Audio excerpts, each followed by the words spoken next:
ሰላም ተመልካቾቻችን በዛሬው ዝግጅታችን አንድ እንግዶችን እዚህ ጋብዣለሁ። አንድ ፕሮግራም ነው ወደናንተ የምናደርሰው በባህር ዳር ሳይንስና ቴክኖሎጂ ማበልጸጊያ ማዕከል ወይንም ስቲም ብለን የምንጠራው በማዕከል ውስጥ በ2017 የትምህርት ዘመን ካስፈተናቸው 12ኛ ክፍል ተማሪዎች ሙሉ በሙሉ ማሳለፍ ችሏል። እነዚህ ተማሪዎቹን ከተፈተኑ ተማሪዎች መካከል የተወሰኑትን በዛሬው ዝግጅታችን እንግዳ አድርገን ጋብዛናቸዋል። እንዲሁም በተጨማሪ የትምህርት ቤቱን ዳይሬክተር ወይ ማዕከሉን ዳይሬክተር እና መምህር እዚሁ አጠገባችን ይገኛሉ። እስከ ዝግጅታችን ፍጻሜ አብራችሁን ቆዩ።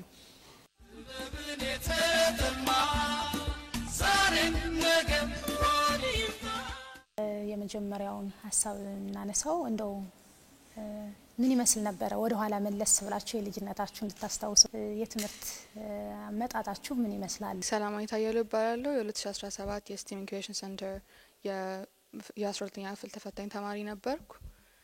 እንግዲህ እኔ ከልጅነቴ ጀምሮ ቤተሰቦቼ በደንብ ትምህርት ላይ እንዳተኮር ሁኜ ነው ያደግኩት እና እስከዛሬ ድረስ በተማርኩባቸው ትምህርት ቤቶች ውስጥ በሙሉ በደንብ አድርጌ ትምህርት ላይ እንድሳተፍ፣ ትምህርት ላይ እንድሰራ፣ ጎበዝ ተማሪ እንደሆን ነው እስከዛሬ ድረስ የኖርኩት ማለት ነው። በዛ መልኩ ነው መጀመሪያ ስጀምር ኢትዮ ኢንተርናሽናል ስኩል የሚባል ነበር የጀመርኩኝ። ከዛ በኋላ ወደ ሁለተኛ ክፍል እስከ አንደኛ ክፍል ዛን ተማርኩ ኬጂና አንደኛ። ከዛ ሁለተኛ ክፍል ሲሆን አቡነ ጎርጎርዮስ ትምህርት ቤት ገባሁኝ። ከዛ አራተኛ ክፍልን ጨርሼ አምስተኛ ክፍል ሪስፖንስ ኢንተርናሽናል ስኩል የሚባል ገባሁ። ከዛ ሀይ ስኩል ደግሞ ስቲም ኢንኩቤሽን ሴንተር ነው የተማርኩ። ስሜ ናትናኤል አይዘበል ይባላል። እዚህ ባህር ዳር ስቲም ኢንኩቤሽን ሴንተር 12ኛ ክፍል 2017 ማትሪክ ተፈታኝ ነኝ። ከልጅነቴ ጀምሮ ቤተሰቦቼ ትምህርት ላይ በጣም ትልቅ ቫልዩ ነው የነበራቸው። በወላጆቼ ብቻ ሳይሆን እንዲሁም ላይ ከሌሎች ቤተሰቦቼ ጋር በቅርብ አንድ ላይ ሆኜ ስለሆነ ስኖር የነበረው ሁሉም በየፊናቸው የሆነ አስተዋጽኦ አድርገዋል እና በጣም በትምህርት በቁሳቁስም በእውቀትም በተለይ ስፔሻሊ አባቴ በጣም ሲረዳኝ ነበረ። ከአንደኛ ክፍል ጀምሮ አንደኛ ክፍል ጀምሮ እስከ 8ኛ ክፍል አንደኛ እየወጣሁ ነበረ። ውጤቴን ለቤተሰቦቼ ነው ትልቅ አስተዋጽኦ አላቸው ብዬ የማስበው እና ከኬጂ 1 እና 2 ኤዲኤም ነበር የተማርኩት ኃይሌ። ከኬጂ 3 እስከ 2ኛ ክፍል ባህር ዳር አካዳሚ ነበርኩ። ከዛ ወደ እስከ 6ኛ ክፍል ደግሞ አቡነ ጎርጎርዮስ ነበርኩ የተማርኩት። 7ና 8ኛ ክፍል ላይ ደግሞ ቅዱስ ሚካኤል ትምህርት ቤት የሚባል ትምህርት ቤት ከዛ ነበር ስማር የነበረው። ከዛ በኋላ 9ኛ ክፍል ላይ ስቲም የገባሁት። ለስኬት ያበቃችሁ ምክንያት ምንድነው?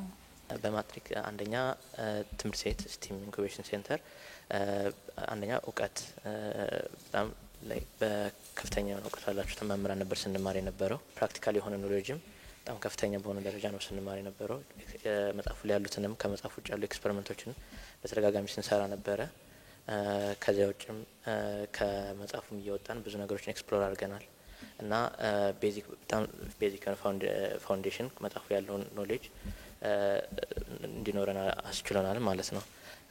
እዛ በተጨማሪም አሁንም ቤተሰቦቼ ከቤቱ ያሉት በአጋዥ መጽሐፍት ከዛ ደግሞ እንዲሁም ቴክኖሎጂ ጋር ያሉ ማቴሪያሎች ፒዲኤፎች ምናምን ከሰውም እየተቀበሉ እያመጡ ያግዙኝ ነበረ እና እኔ ወላጆችና ስቲም ኢንኩቤሽን ሴንተር ትልቅ አስተዋጽኦ አለው ብዬ አስባለሁ። የአጠናን ካሪኩለም ላይ የሚከተለው የነበረ እና የቀን ጊዜው ብዙ ጊዜ ስለማይበቃ እኔ ማታ ቀድሜ የተኛው ማታ ነበረ።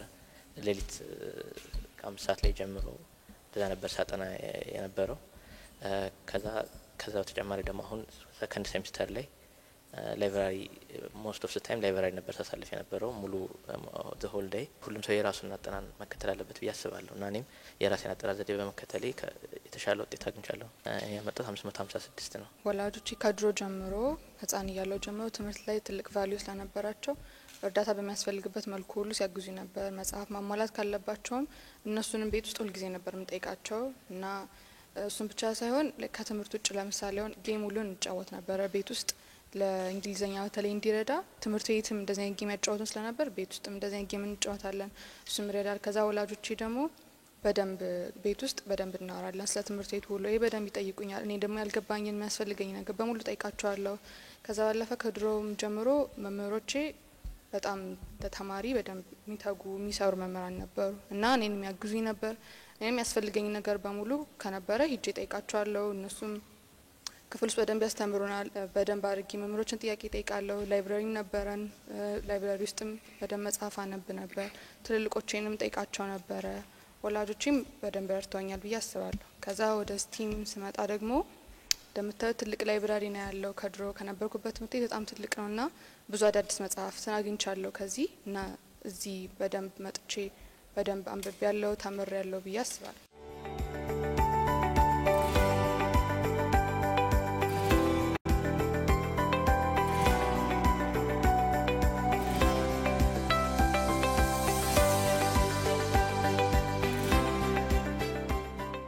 ምናልባት ወደዚህ ማዕከል ለመምጣት እንደው ዝም ብሎ ተማሪ መሆን ብቻ በቂ አይደለምና እንዴት እድሉን አግኝታችሁ ወደዚህ ማዕከል መጣችሁ? ወደዚህ ማዕከል ስለመምጣት የእናንተ ትጋት ምን ይመስል ነበረ? 8ኛ ክፍል ከጨረስን በኋላ የተሻለ ትምህርት ቤት እየፈለጉ ነበር ወላጆቼ። ማለት በሆነ እኔ ለምሳሌ አሁን ዶክተር መሆን ብፈልግ ለዛ ሊረዳኝ የሚችል የትኛው ትምህርት ቤት ነው ብለው እየፈለጉ ነበር። ሁልጊዜ እንደዚህ የሚያደርጉት ለዛ ነው ብዙ ትምህርት ቤት የሚቀየርኩና ወደ 9 ስገባ እኔ ከዝን ነበረችኝ እዚህ የተማረች ስቲም ጥሩ ትምህርት ቤት ነው ተብሎ ነበር። ስለዚህ ለፈተና መዘጋጀት ነበረብን። ፈተና አለው እና ብዙ ተማሪዎች ከመቶ በላይ ተማሪዎች ነበር የተፈተንን። ስቲም ደግሞ የሚቀበሉ 50 ነው። ከዛ በኋላ ለፈተና ተዘጋጅተን ውጤት ከወጣ በኋላ የሚኒስትሪ ለፈተና ተዘጋጅተን ፈተናውን አለፍን እና በደንብ ማንበብ ነበረብኝ እና አንብቤ ነው ያለፍኩት። በደንብ ስቲም ውስጥ በጣም ጥሩ ቆይታ ነበረኝ። ትምህርት ቤቱ ከሌሎች ትምህርት ቤቶች የመማር ማስተማር ሂደቱ የተለየ ነው። መምህሮቹም እዚህ ያሉት አብዛኞቹ ሁሉም ማለት ይቻላል የዩኒቨርሲቲ መምህራን ናቸው። እንደ ሃይ ስኩል መምህራን አይደሉም። እና ደግሞ እዚህ የምንማርበት ስኮፑም እየበዛ ይሄዳል። የክፍላችን ደረጃም በጨመረ ቁጥር ይጨምራል እኛ የምንማረውም ነገር። መምህሮቹም ደግሞ ከኛ የሚጠብቁት ብዙ ነገር ነበረ እና እሱን ሳቲስፋይ ለማድረግ በደንብ ጠንክረን መስራት ነበረብን። ከዛ ደግሞ ትምህርት ቤቱ ቲዎሬቲካል ነገሮች ላይ ብቻ ሳይሆን ፕራክቲካል ነገሮች ላይም ፎከስ ያደርጋል። ኤክስፐሪመንት መሰራት ካለበት ሁልጊዜም ኤክስፐሪመንት ይሰራል። ሁልጊዜም ሁሉም መሳሪያ እዚህ የተሟላ ስለሆነ እና እሱ ደግሞ ቲዎሬቲካሊ ብቻ የምናውቀው ነገር ፕራክቲካሊ ኦኬ እንደዚህ ነው የሚሰራ እንደዚህ ነው የሚደረገው ኦኬ ብለን እንድናቅ ረድቶናል ብዬ አስባለሁ። ከዛ ባለፈ መምህሮቻችን የሚሰጡን ጥያቄዎች ለምሳሌ መጽሐፉ አለ ካሪኩለሙ የፈቀደው እኛ እንድንማርበት የኢትዮጵያ መጽሐፍ እሱን እንማራለን። ከዛ ባለፈ ደግሞ እኛን ፕሮብለም ሶልቪንግ ስኪል ለማዳበር ክሪቲካል ቲንኪንግ ስኪሎቻችን ለማዳበር ከመጽሐፉ ወጣ ያሉ ጥያቄዎችን ይሰጡን ነበር። በደንብ ያሰሩናል። ክፍል ውስጥ በደንብ እንድንሳተፍ ይረዱን ነበረ። በጣም ብዙ አክቲቪቲዎችን ነው የሚያሰሩን። ከዛ ደግሞ ከትምህርት ላይ ካለው ውጭ ደግሞ ትምህርት ቤቱ ላይክ ተጓዳኝ ስልጠናዎች ይሰጠን ነበር። ለምሳሌ ሮቦቲክስ ስልጠና ነበረ፣ ኤሌክትሮኒክስም ስልጠና ነበረን፣ የላይፍ ስኪል ስልጠናም አግኝተን ነበረ እና በዚህ ባሳለፍናቸው 4 አመታት ውስጥ እኔ በህይወቴ በጣም ተጠቅሜያለሁ ብዬ አስባለሁ ስቲም ውስጥ ለመግባት በመቻሌ። እና ደግሞ ከዛ ውጭ ደግሞ አሁን እኛ 9 ላይ ስንገባ ሁሉም ሰው ከተለያየ ባክግራውንድ ነው የሚመጣ። ስለዚህ ሁላችንም አዲስ ነን ማለት ነው። ስለዚህ እዚህ ከሰው ጋር መኖርን ከአዲስ ሰው ጋር መላመድን ታሳድጊያለሽ ማለት ነው። እዚህ ስትመጪ ከሰው ጋር መግባባት አለብሽ፣ ምክንያቱም ሁላችንም አዲስ ነን። ከዛ ደግሞ የመማር ማስተማር ሂደቱ የተለየ ነው፣ እዚህ ቦታው የተለየ ነው። ስለዚህ እሱንም በደንብ እንድንለምድ አድርጎናል ስቲም መማራችን ብዬ አስባለሁ። እኔ የነበርኩበት ትምህርት ቤት ከ9ኛ ክፍል በኋላ አልነበረውም እና ቤተሰቦቼ የተሻለ ትምህርት ቤት ሲፈልጉ ስቲም ነበር እና አባቴ ስቲም ብሎ ስቲም ሞክር ብሎ ነበረ። እዛ ሪኳየርመንቶቹ የነበሩት ከ85 በላይ ማግኘት ነው። ስፔሲፊክ ፊልዶች ማትስ፣ ኬሚስትሪ፣ ፊዚክስ፣ ባዮሎጂ እና እንግሊሽ ከ85 በላይ ማግኘት ነበር ሪኳየርመንቱ። እዛ ያን ካለፍሽ በኋላ ደግሞ ለፈተናው ተፈተነሽ ነው የምታልፊ እና ያን ተፈትነን መጀመሪያዎቹ 50 ከፍተኛ ተማሪዎች ነው የሚገቡት እና ከነዛ መሀል ሆኜ ነው የገባሁት። ከዚህ ከገባሁ በኋላ ከዚህ ከነበርኩባቸው ትምህርት ቤቶች ለየት ያለ ካሪኩለም ነው ያለው። ሚኒስትሪ ኦፍ ኤዱኬሽን ካሪኩለም እንከተላለን። ከዛ በተጨማሪ ግን ስፔሲፊክ ፊልዶች ላይ ስፔሲፊክ ትምህርቶች ላይ ወጣ እያል የተለያዩ ነገሮችን ኤክስፕሎር እናደርጋለን። ስፔሻሊ አይቲ ላይ ከሚኒስትሪ ኦፍ ኤዱኬሽን በተጨማሪ የተለያዩ ፕሮግራሚንግ ላንጉጆችን ተምረናል። በየአመቱ አዳዲስ ፕሮግራሚንግ ላንጉጆችን እንማራለን። እዛ በ4 አመት ነው ሀይ ስኩል ሶ ከ4 አመት 12ኛ ክፍል እንደጨረሽ 4 በራስሽ የምትማራቸው ደግሞ አሉ። ከዛ ውጭ 4 ፕሮግራሚንግ ላንጉጆች እንማራለን። ይሄ ደግሞ ወደፊት ፊልድ ስንመርጥ ስፔሻሊ በሶፍትዌር ኢንጂነሪንግ እና ኮምፒውተር ሳይንስ ከገባን ቤዚክ ኖሌጅ ኖሮን መቀጠል የምንችልበት ወይን ያለ። ከዛ ውጭም ቅድም አንስተዋለች ቴዎሬቲካል ፓርቱን በደንብ እንማራለን። ፕራክቲካል ፓርቱንም በደንብ ነው የምንማረው። እንዲሁም ከካሪኩለሙ እና ከመማር ውጭ የተለያዩ ኦፖርቹኒቲዎችን ያጋጥሙናል። ከሰመር ፕሮግራሞች ጋር የተገናኙ እንዲሁም የተለያዩ ውድድሮች ላይ መሳተፍ እድላለን።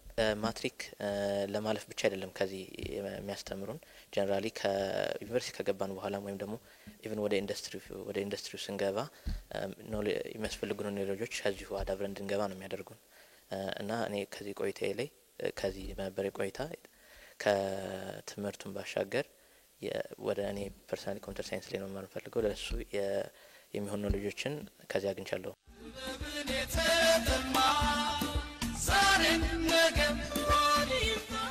በተከታይነት ወደ ዶክተር ነው ጥያቄዎችን የማነሳው። እንግዲህ እናንተ የስቲም ማዕከል በተለይም የበጋ ትምህርቱን እንዴት ጀመረው? ከመቼ ጀምረው ነው 12ኛ ክፍልስ ማስፈተን የጀመረው? እንደ አጠቃላይ ውጤቱስ ምን ይመስል ነበር የሚለውን እናንሳ። መጀመሪያ አሚኮ ማመስገን ፈልጋለሁ። አንደኛ የባህር ዳር ዩኒቨርሲቲ ስቴም ሴንተር እየሰራው ያለውን ስራ ቀላል ስራ ስላልሆነ ስራው ይህን ስራ ማህበረሰቡ እንዲያውቅ ለማድረግ፣ ሁለተኛ ደግሞ እንደ ባህር ዳር ዩኒቨርሲቲ እየሰራው ያለውን ስራ ደግሞ ሌሎች እንደ ተሞክሮ ወስደው ትውልድ ማዳን እንዲችሉ የሚያስችል መርሃ ግብር ስለሆነ እኔ እናንተን በጣም መጀመሪያ ማመስገን ፈልጋለሁ። እንደ ባህር ዳር ዩኒቨርሲቲ ስቴም ሴንተር የተጀመረው የመጀመሪያው በክረምት መርሃ ግብር ነው የጀመረው። መርሃ ግብሩ እሱም በ2004 ዓመተ ምህረት ነው። ያኔ አሁን እኛ እያስተማርንበት ያለው ህንጻ አልተገነባም ነበር። ስለዚህ ያኔ ክረምት ተቀብሎ ያስተማረው ዩኒቨርሲቲ ውስጥ ካምፕ አድርጎ ያደሩ ማለት ነው። ክረምቱን የተማሩት ወደ 450 ተማሪ ነው ተቀብሎ ያኔ ክረምት መርሃ ግብር የጀመረው። ከዛ 2004 እናድርጎ 2005 የህንጻ ግንባታ ተጀመረ በማርክል ፋንድ። 2006 እንዳለቀ በሁለት አመት ተጠናቆ አለቀ። 2007 ነው አሁን ይሄ ሳይንስ ሸርድ የምን ወይም ይሄ በጋ ትምህርቱን መቀበል የጀመረው ማለት ነው። ሲቀበል ያው ቅድም ልጆቹም እንደገለጹት በየአመቱ 50 ተማሪ ነው የምንቀበለው። 50 ተማሪ ስንቀበል ያኔም በ50 ተማሪ ነው የጀመረው 9ኛ ክፍል ላይ። ከዛ በየአመቱ 50 እየተቀበለ ነው ወደ 12ኛ የሄደው። ስለዚህ መቀበል የጀመረው 2007 በኢትዮጵያ አቆጣጠር 2007 ዓመተ ምህረት ነው። ስለዚህ 4 አመት ቆይታ አድርጎ በ2010 መሆኑ ነው። እሱ ያኔ 12ኛ ክፍል አስፈተነ። ስለዚህ ያኔ ሁሉም ነው ያለፉት። የባህር ዳር ዩኒቨርሲቲ ሲስተም ሴንተር ባይዘው ሁሉን ተማሪ እያሳለፈ ነው የሚባለው። አሁን ትምህርት ሚኒስቴር በዩኒቨርሲቲ ደረጃ ኦንላይን ወይም ደግሞ ዩኒቨርሲቲ መምህራን ወደ ዩኒቨርሲቲዎች እየላከ መፈተን ከጀመረበት ጊዜ ጀምሮ አይደለም፣ ከዛም በፊት ጀምሮ ሁሉም ተማሪዎች ነው የሚያሳልፍ የነበረው የባህር ዳር ዩኒቨርሲቲ ሲስተም ሴንተር። ያኔ እንዲህ የሚያልፈው ተማሪ ቁጥርም ብዙ ስለነበረ ምናልባት ገኑ ላይወጣ ይችል ይሆናል እና በየአመቱ ሁሉንም ተማሪዎች ነው የሚያሳልፈው። በዚህ አመትም ካስፈተናቸው 41 ተማሪዎች ሁሉም ነው ያለፉት። 63.4% ወይም ደግሞ ከ41ዱ 26ቱ ተማሪዎች ከ500 በላይ ነው ያመጡት በዚህ አመት እና ቀላል ውጤት አይደለም። እውነት ለመናገር የባህር ዳር ዩኒቨርሲቲ እየሰራው ያለው ለትውልድንም ከማፍራት አንጻር በጣም ጥሩ ነው ብዬ አስባለሁ። አሁን በዚህ አመት እንግዲህ እስከ 12ኛ ክፍል የነበሩን ተማሪዎች 389 አካባቢዎች ናቸው። ማለት በየአመቱ ተማሪዎች አንዳንድ ጊዜ ቅድም ሲገለጽ እንደነበረው የትምህርት አሰጣጡ ትንሽ ያዝ ያደርጋል፣ ሰፋ ያለ ነው። እሱን መቋቋም ያቃታቸው ምናልባት አንዳንዶች ሊወጡ ይችላሉ። ቤተሰብም ሌላ ቦታ ይሄዳል። ያኔ እንደዛ ሲሆን የተማሪ ቁጥር ይቀንሳል እና 400 አይደለም እንደ 50 ከሆነ 4 አመት 200 ነው የሚጠበቀው። ግን ቅድም ባልኩት ከ11ኛ ክፍል በኋላ ተማሪ ስለማንቀበል ቁጥሩ 389 በዚህ አመት የነበረ።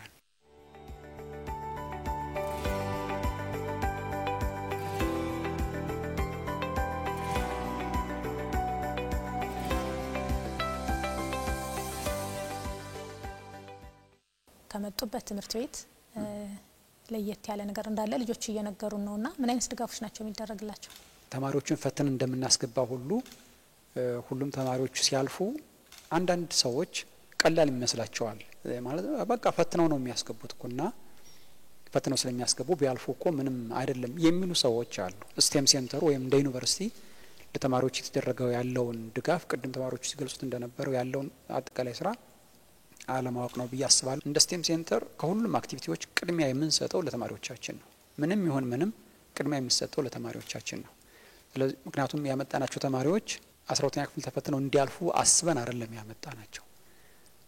የምናመጣቸው ያ የቀለም ትምህርት እውቀቱ አላቸው። ከሱ ጎን ግን የፈጠራ ስራ ማዳበር እንዲችሉ ምክንያቱም ዘመኑ ቴክኖሎጂ ስለሆነ ኢንዱስትሪዎችም ሊቀላቀሉ ይችላሉ፣ የራሳቸው ፋክቶሪም ሊያቋቁሙ ይችላሉ። ልክ ያን እንዲያስቡ ነው የምንፈልገው እኛ። በቃ እነሱ አሁን ነገ ተቀጣሪ እንዲሆኑ ሳይሆን ቀጣሪ ሆነው የራሳቸውን ካምፓኒ ከፍተው ሰራተኛ ያስተዳደሩ ለሀገር የሚጠቅም አዳዲስ ቴክኖሎጂዎችን እንዲያበለጽጉ ነው የምንፈልገው።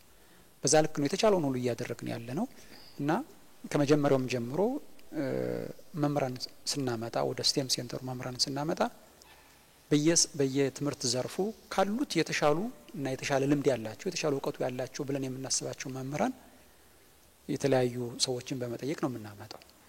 የመጀመሪያው ድጋፍ እሱ ነው። ሁሉም የሚያስተምረው መምህር የዩኒቨርሲቲ መምህር ነው። ዩኒቨርሲቲያችን ምን ስታፍ ነው። ሁሉም የትምህርት አሰጣጡ ዩኒቨርሲቲ ላይ እንደምንሰጠው አይነት አይደለም፣ ይለያል። ይሄ በዛ ልክ መምህራን እንዲዘጋጁ ደግሞ ከመምህራን ጋር ውይይት ይደረጋል። በመማር ማስተማሩ የግድ ከሌላው ትምህርት ቤት መለየት አለበት።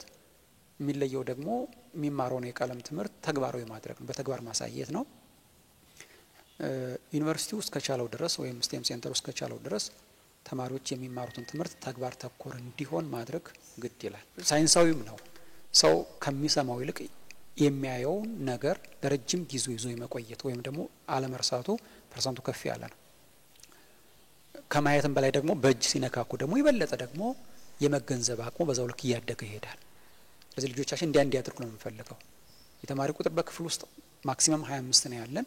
25 የሆነበት ምክንያቱም ደግሞ መምህሩ ሲያስተምር ተማሪዎቹን እያንዳንዱ ተማሪው ማሳተፍ እንዲችል የተግባር ትምህርት ሲሰራ ወይም ሲማሩ ሁሉም ተማሪ በተቻለ መጠን ያን የተግባር ትምህርቱን በራሱ እጅ እየነካካ መስራት እንዲችል ለማድረግ ነው ያን ቁጥር ያደረገውና የቀለም ትምህርቱ ተግባር ተኮር እንዲሆን ማድረጉም እሱ አንዱ ሌላኛው ከፍተኛ የምናደርግላቸው ድጋፍ ነው።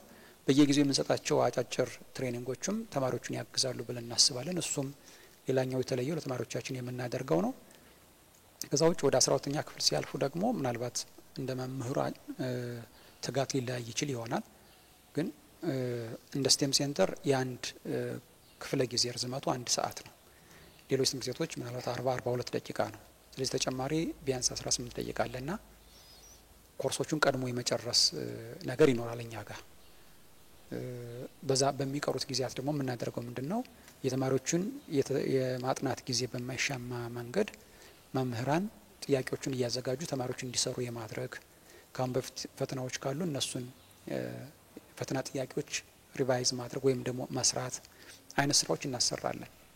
ሌላኛው በእነኛ እንደ ስቴም ሴንተር ደግሞ የራሱ የስቴም ሴንተር የሚያዘጋጃቸው 2-3 የሞዴል ኤግዛሞች አሉ። እንደ ሴንተር ብቻ የሚሰጠው እንደ ከተማ አስተዳደርና እንደ ክልል አቀፍ ሲሰጡ የነበሩት እንዳሉ ሆነው ግን ተማሪዎች ጥያቄዎች ላይ በደንብ መዘጋጀት እንዲችሉ ክፍተቶቻቸውን መለየት እንዲችሉና በቀሪ ጊዜዎች ደግሞ እነዚያን ክፍተቶች መሙላት ሞዴል ኤግዛም እንደ ስቴም ሴንተር ከ9ኛ ክፍል እስከ 12ኛ ክፍል ያሉትን መምህራን እንዲያዘጋጁ ሆነው እነሱን ይወስዳሉና እነዚህ ተደምረው ልጆቻችን በጣም ውጤታማ እንዲሆኑ አድርጓቸዋል። እንደ ባህር ዳር ዩኒቨርሲቲ ስቴም ሴንተር ከፍተኛ ውጤት ከ600 558 ነው። ይሄ ቁጥሩ ነው፣ በቁጥር ደረጃ ያለው ነው። ግን ተማሪዎቻችንን ባላቸው እውቀት ያላቸውን ክህሎት ብንመዝን ያ በቁጥር ቢለካ ከዛ በላይ ነው። ምክንያቱም ቀደም ስገልጽ እንደነበር ልጆቹ በሁሉም መስመር የተሻሉ እንዲሆኑ በሁሉም መስመር ዝግጁ እንዲሆኑ የማድረግ ስራ ነው ሲሰራ የቆየው። እርግጥ ነው ተፈትነው 12ኛ ክፍል ማለፍ አለባቸው፣ ዩኒቨርሲቲ መግባት አለባቸው። እሱንም ሳንረሳ ነው። ግን በአስተሳሰብ ደረጃ የሆነ አንድ ሀሳብ ሲሰጣቸው እሱን የሚተነትኑበት መንገድ የሚያዩበት መንገድ አዲስ ሀሳብ የማፍለቅ ሲያፈልቁ ስታይ በልጆቼ እኔ በጣም ደስ ይለኛል።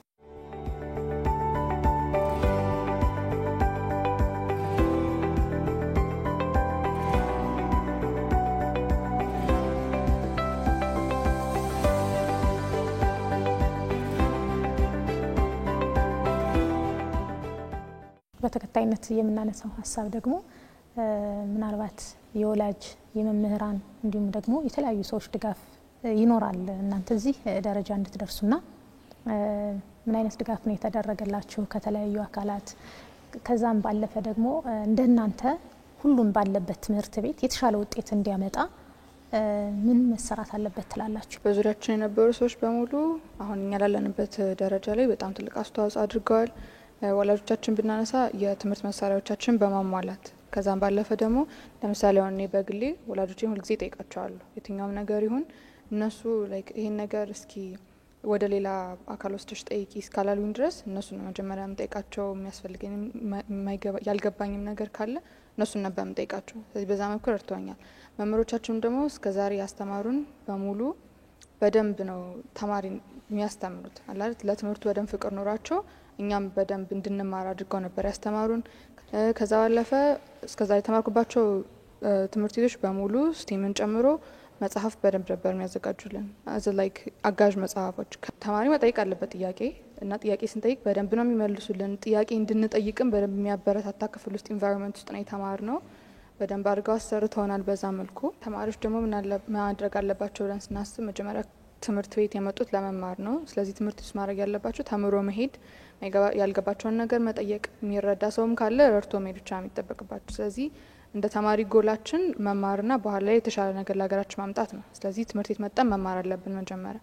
ከዛ ደግሞ አሁን ለምሳሌ ስቲም ውስጥ ስንሆን የትምህርት አሰጣጥ ሂደቱ ትንሽ የተለየ ስለሆነ እንደ አዲስ ተማሪ በተለይ ትንሽ ሊያስቸግር ይችላል። ስለዚህ እዚህ መጥቼ ኦኬ እንዴት አድርጌ ነው ማስኬድ ያለብኝ ህይወቴን እዚህ ስቲም ውስጥ ስማር ሃይ ስኩል ተማሪ ጥሩ ውጤት ለማምጣት በኋላ ላይ ኢንትራንስ ኤግዛም ጥሩ ውጤት ለማስመዝገብ እንዴት ነው ማድረግ ያለብኝ ብሎ ታይማቸውን ማኔጅ ማድረግ መቻል አለባቸው። እቅድ አውጥተው ደግሞ መመራት መቻል አለባቸው። በአካባቢያቸው ያለውን ሪሶርስ በአግባቡ መጠቀም አለባቸው። አዘ ላይክ ለምሳሌ መጽሐፍ ካለ መጽሐፋቸውን በደንብ ማንበብ አለባቸው። ሁሉንም ነገር ማንበብ አለባቸው። ምክንያቱም ያስፈልጋቸዋል። ጥቅም ስላለው ነው እዛ መጽሐፍ ላይ የተቀመጠ ያ ኢንፎርሜሽን። ከዛ ባለፈ ደግሞ ጥያቄ መጠየቅ ካለባቸው መፍራት የለባቸውም። መምህሮቻቸውን ብቻ ሳይሆን ጓደኞቻቸውንም ምናልባትም ደግሞ ከነሱ የሚተልቁ ላይክ ሲኒየሮቻቸውን እነሱ መጠየቅ ይኖርባቸዋል። አንዳንድ ጊዜ ደግሞ እኛ ለምሳሌ ብንረሳ 12ኛ ክፍል ሆነን ወደ ታች ደን 11ኛ ክፍሎችን መጠየቅ ሊኖርብን ይችላል። ስለዚህ እነዚህን ሁሉ ሪሶርሶቻችንን በአግባቡ ብንጠቀም ጥሩ ነው ብዬ አስባለሁ። እኔ በመጀመሪያ ማመስገን እንፈልገው ስቲም ኢንኩቤሽን ሴንተር ሁሉም መምህራኖቼ እንዲሁም ዳይሬክተር ነው። እኛ ቅድም እንደተባለው በደንብ ነው የሚያስተምሩን እና ምንድነው እሱ ብቻ ሳይሆን በተሻለ መጠን ያላቸውን ሪሶርስ በሙሉ ከኛ ጋር ሼር ነው የሚያደርጉት። ሁለተኛ ወላጆቼን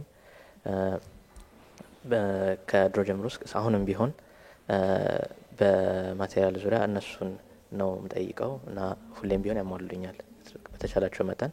እሱ ብቻ ሳይሆን በዚሁ ዳይሬክትሊ የማሮን ነገር አብረው ይረዳሉ፣ በሼር ያደርጋሉ የነሱን ኖሌጅ እና ከዛ ተጨማሪ እኔ ለማንበብ ታይም እንዲኖረኝ ከቤት ያሉትን ነገሮች እነሱ ናቸው ማኔጅ የሚያደርጉት እኔ ታይም እንዲኖረኝ። ሶስተኛም ፈጣሪን ማመስገን እፈልጋለሁ። መስራት አለበት ብዬ የማስበው መጀመሪያ ከተማሪው ነው እና ምንድነው 4 አመት በጣም ላይክ የተዘናናችሁ በጣም እንትን ከትምህርቱን ትኩረት ሳሰጡ ወደ ደስ የሚሉ ነገሮች ኦብቪየስ ይኖራሉ እና እነሱን ማድረግ 4 አመት በጣም ትንሽ ናት።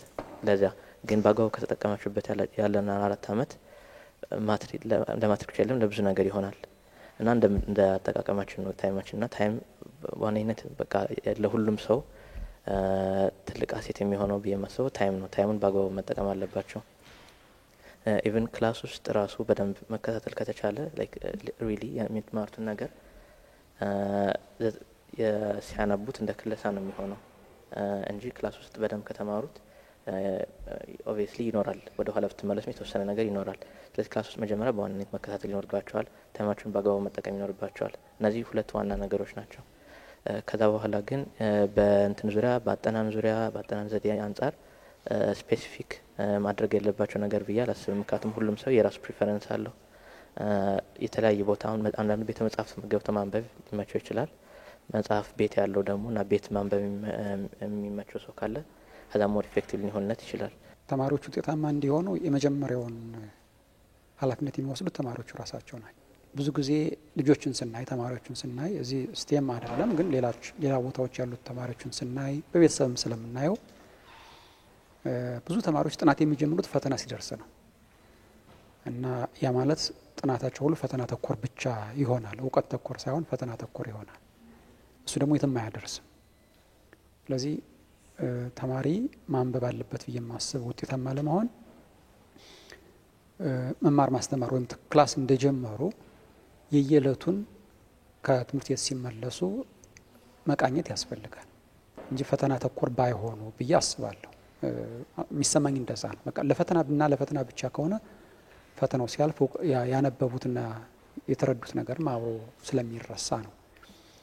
እሱ ነው። ሁለተኛ እኔ ቤተሰብም ሁለተኛውን የቤት ስራ መወጣት አለበት ብዬ አስባለሁ። እያንዳንዱ ወላጅ ልጁን መከታተል አለበት። አንዳንድ ጊዜ ኢቭን በባህሪ ችግር እንኳን ተማሪ ትምህርት የተኖረበት ወላጅ ሲነገረው ኖ የኔ ልጅ ይህን አያደርግም ፈጽሞ፣ የኔ ልጅ ይህን አታደርግም ፈጽሞ አታደርግም ይላል ወላጅ። ምክንያቱም የተማሪ ባህሪ ትምህርት ቤትና ቤተሰብ ውስጥ የተለያየ ነው። የተለያየ ባህሪ ነው የሚኖራቸው እንደ ጸባያቸው። የሚያሳየው ምንድነው? ያ ወላጅ ያን ያለው ልጁም በቅርበት አለመከታተሉ፣ ከትምህርት ጋር ተያይዞ ከትምህርት ቤት ጋር ተያይዞ ያለውን ጉዳይ በቅርበት አለመከታተሉ ነው ብዬ አስባለሁና ወላጅ ትልቁን የቤት ስራ መወጣት አለበት። ልጆቻቸውን ቀርቦ ማገዝ፣ ቀርቦ መከታተል፣ ከትምህርት ቤት ጋር ስለ ልጆቻቸው ባህሪ፣ ስለ ልጆቻቸው ትምህርት ቤት አቀባበል መነጋገርና በቅርብ ትምህርት ቤቱን ማገዝ ያስፈልጋል። በቃ ልጆቻቸው በያሉበት ትምህርት ቤቱን ማገዝ ማለት ልጆቻቸውን ሲያግዙ ትምህርት ቤቱን አገዙ ማለት ስለሆነ እሱንም የቤት ስራ መወጣት አለባቸው ነው። ከዛ ምናልባት ከተማሪው ቀጥሎ ትልቁን የቤት ስራ የሚወስደው መምህር ነው። የትምህርት ቤቱ መምህር ወይም የትምህርት ቤቱ ማህበረሰብ ነውና በዚህ ጊዜ ምናልባት ካለው ወቅታዊ ጉዳይ ካለው የኑሮ ጉዳይ ብዙ መምህራን በደስ ባለመሰኘት ውስጥ ሊኖሩ ይችሉ ይሆናል። ግን እሱ ቢኖርም ትምህርት ቤት እስከገባ ድረስ ተማሪዎቹን ሲያስተምር ተማሪዎቹን እየጠቀመ ተማሪዎቹን እያገዘ ትውልድ እያፈራ እንደሆነ አስቦ ክላስ ውስጥ ቢገባ መርጣለሁ። የመምህር ባህሪው አክቹአሊ የብዙ መምህር ባህሪ ውጭ ላይ ብዙ የተከፋበት ነገር ቢኖር ክላስ ውስጥ ሲገባ ግን ያ ሁሉ ይረሳል። ማስተማር ሲጀምር ይጠፋል፣ ያ ነገር ይረሳል። እና ያን ባህሪ ቢላበስ ጥሩ ነው ሁሉም መምህር። ውጤታማ ከመሆን አንጻር ግን በዋናነት ቅድም መጀመሪያም እንዳልኩት ተማሪዎች በየትኛው ደረጃና በምን ሁኔታ ባነብ ነው ውጤታማ የሆንኩት የሚለውን እያንዳንዱ ተማሪ የራሱን መለየትና በዛ ልክ ደግሞ የወደፊቱን ህይወቱን ታሳቢ በማድረግ ማንበብ የወደፊቱን ጉዳይ ማሰብ ያስፈልጋልና በደንብ ጠንክረው ማንበብ አለባቸው ተማሪዎች ብዬ አስባለሁ። ምክንያቱም ተማሪው ካላገዘ መምህሩ ቢያስተምር ወላጅ ላግዝ ቢል ትርጉም አይኖረውም። ምክንያቱም መምህሩ ገብቶ አይፈተንም፣ ወላጅ ገብቶ አይፈተንም። የሚፈተነው ተማሪውና ተማሪው በዛ ልክ ዝግጁ ሆኖ ጥሩ ተማሪ ለመሆን አስቦ ያሉት ለሱ የሚመቹትን ጉዳዮች በማጤን በደንብ ቢያስበው ለወደፊቱን ራዕይ ቢያደርጉ መልካም ነው። ያ ከሆነ አይ ቲንክ ውጤታማ መሆን ይችላል። ምክንያቱም ሁሉም ተማሪ የተሰጠው እውቀት ይኖራል። መጀመሪያ በተፈጥሮ ያለው እውቀት አለ እና እኔ ሁልጊዜ እናገራለሁ ይሄን አጠቃቀም ነው የሚወስነው። ያን የተሰጠንን የማወቅ ስጦታ ችሮታ እሱን በአጠቃቀም ነው ልዩነት ልንፈጥርበት የምንችለው እና እሱን በአግባቡ መጠቀም ጥሩ ነው ብዬ አስባለሁ። እንግዲህ እንግዶቼ ለነበረን ቆይታ በጣም አመሰግናለሁ። ተመልካቾቻችን ስትከታተሉት የቆያችሁት በባህር ዳር ሳይንስና ቴክኖሎጂ ማበልጸጊያ ማዕከል ወይም ስቲም ሴንተር ውስጥ የ2017 የትምህርት ዘመን 12ኛ ክፍል ፈተና ውጤት ምን ይመስላል የሚለውን ከተማሪዎቹ እንዲሁም ደግሞ ከማዕከሉ ዳይሬክተር ጋር ቆይታ አደረግን። እንግዲህ ፕሮግራማችን ቀደም ሲል የተከታተላችሁትን ይመስል ነበረ። ሰላም ቆዩልን።